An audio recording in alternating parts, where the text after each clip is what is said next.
When your battery warning light illuminates, it indicates a problem with your vehicle's charging system or the battery itself. Contrary to common belief, the battery is not always the culprit. Statistics show that charging system failures account for 60 to 70% of battery warning light cases. This includes faulty alternators, worn belts, and bad voltage regulators. Battery issues themselves only account for 20 to 25% of cases, typically involving aging batteries, corroded terminals, or internal cell failure. The remaining 10 to 15% involves electrical system problems like damaged wiring, poor ground connections, or computer communication errors. Start your diagnosis with a visual inspection. First, check the battery terminals for white or blue-green corrosion buildup, which can prevent proper electrical connection. Next, inspect the alternator belt for proper tension and signs of wear. A loose or damaged belt cannot effectively drive the alternator to charge the battery.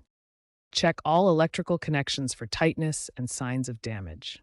Look for frayed wires, loose connections, or any burning smells that indicate electrical problems.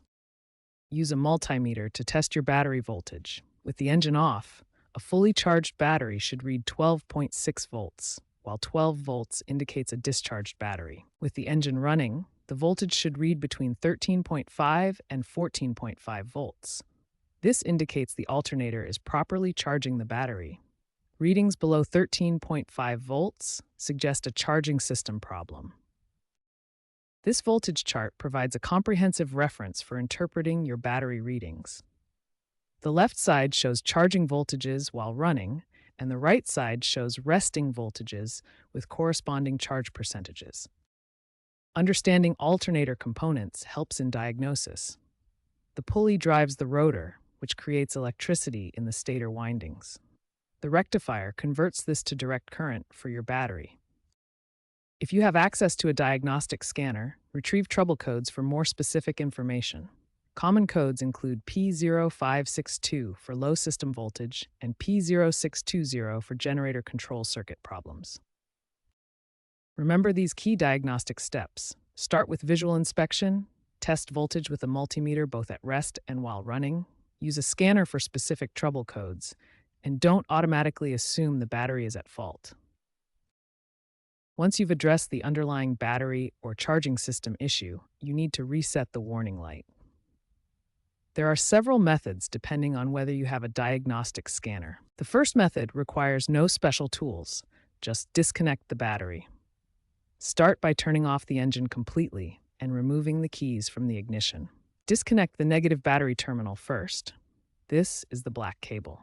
Leave it disconnected for exactly 15 minutes to allow the vehicle's computer systems to fully reset. After reconnecting, start the engine and let it idle for 10 to 15 minutes. This allows the engine management system to relearn normal operating parameters and should clear the warning light. If the battery disconnect method doesn't work, try the alternator output test reset. This method tests whether your charging system is working properly while attempting to reset the light. Start your engine and let it idle. Turn on high-power accessories like headlights, air conditioning, and radio to put load on the electrical system. Now rev the engine to 2,000 RPM and hold it there for 2 minutes. Watch the voltage. It should maintain 13.5 volts or higher. If it does, the charging system is working and the light should reset. For more reliable results, use an OBD2 diagnostic scanner.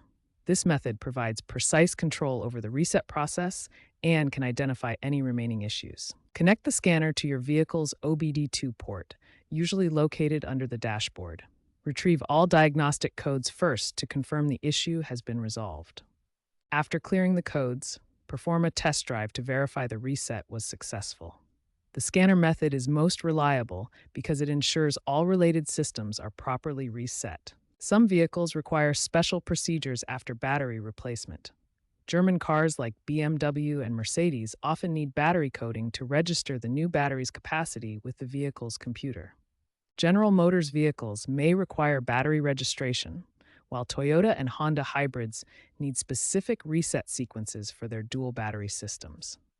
Always consult your vehicle's service manual for manufacturer-specific procedures. Remember, the key to successful battery warning light reset is addressing the root cause first.